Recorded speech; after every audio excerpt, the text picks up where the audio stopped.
All right. Talking about Speaker for the Dead. This is the follow up to Ender's Game. Now, when I read Ender's Game, I wasn't blown away by it. It was okay. In fact, the only reason why I picked this up and read it was because the final chapter of this book, Speaker for the Dead, I was intrigued. Because, spoiler alert, Ender finds an alien queen in a cocoon after having wiped out the entire bugger species, all of them, in an act of xenocide, just completely wipes them all out. Of course, we're meant to empathize with him because he was manipulated and he didn't know that it was real. However, that kind of gets retconned in this book because there's a part where Ender says even if he knew it was real, he still would have done it. So therefore, it's kind of hard to feel sorry for him for eliminating an entire species since he would have done it either way. I mean, I don't know. It's complicated. But yeah, he takes the alien cocoon queen who's communicating to him telepathically, and he shoots off for parts unknown faster than light speed in his little spaceship. And so time passes slower for him than everybody else. There's 3,000 years in the future, but for him, only 22 years have passed. So he's 36 in this book. And so he's an adult. He's a speaker for dead, which is some kind of religious order now. And the whole idea is to go and speak the truth about somebody. It's really bizarre.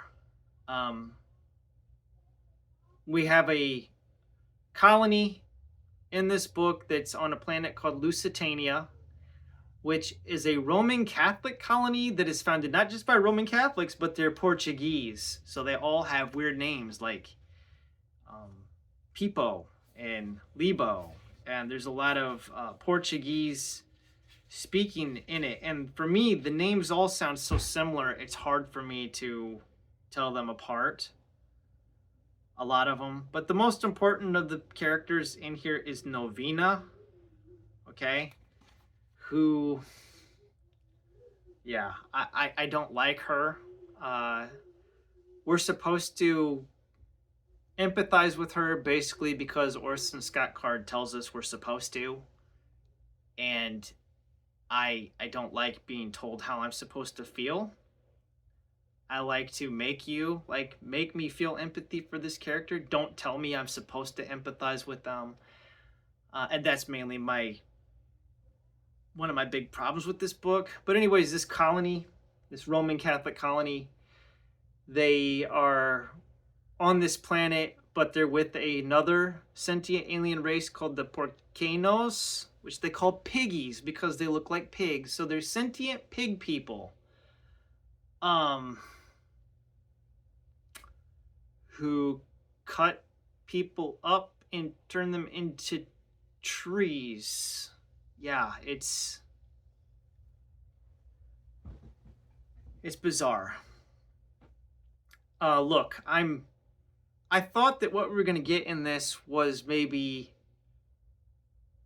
a debate about eliminating an entire species through xenocide. I thought that maybe we were going to have some fallout of that, a discussion about it, but no, we don't.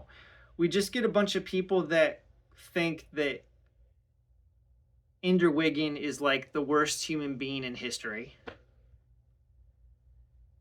His name is like spoken of on the same level as Lucifer.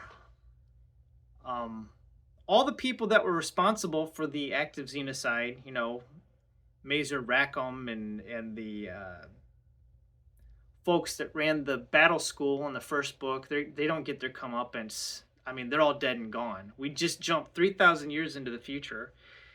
And, that's an interesting concept about the faster than light travel. You would think that would have some sort of psychological impact on Andrew, Ender here. how does he feel about the fact that all of the civilization that he knew is dead and gone? Everybody that he cares about is turned to dust. Who knows? He never talks about it. Instead, he takes off to this planet Lusitania to become an arbiter for the piggies. And a lot of this book revolves around, if you've watched Star Trek, it's the Prime Directive, the non-interference with alien life forms directive. And, you know, in Star Trek, we have Starfleet. They have the Prime Directive. This has the Starways Council. Okay, so it's kind of like the Federation, but it's just humans. And they have specific rules, and those rules get violated. But it's weird. I mean, I don't know. This book just, I thought that we were going to get like the Bug Queen. We're going to get a lot of her perspective and maybe her talking to Ender, trying to convince humans to let her recolonize something, and we don't get that. We get some disease called the Descalado. That's a genetic disease that alters DNA, and then there's this whole life cycle of these piggies and all the problems that are caused because the rules that they're placed on the researchers about not being able to ask questions. I mean, listen, I'm not going to say the book's terrible. It is got some interesting stuff in it, but come on, man. It's 370, what? Let's see, 382 pages. So it's almost 400 pages. The last 100 pages of this book were pretty interesting, but it wasn't worth all that I had to go through to get there. And I looked at the next book, which is titled Xenocide. It's like a 600-page book, and I'm sorry, I'm out. I can't do it. Orson Scott Card, he's not for me. He's not for me. So I'm calling it quits, and I'm going to DNF this series. I'm not interested in going any further. You know, it's setting up for like a civil war and whatnot, and I'm out. I don't I don't really care about any of the characters. I don't care about Ender Wiggin. He's kind of a Gary Stu. That's the male version of a Mary Sue. Yeah, it's not worth my time to go on. So I'm not saying these are terrible. They're just not for me, and I'm out. I'm done. So that's really it. I know that this is a beloved series by a lot of people. I just don't think it's that good.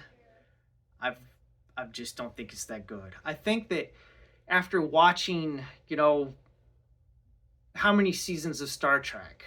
3 seasons of Star Trek, the original series, 7 seasons of Star Trek, The Next Generation, 7 seasons of Deep Space Nine, 4 seasons of Enterprise, 7 seasons of Star Trek Voyager.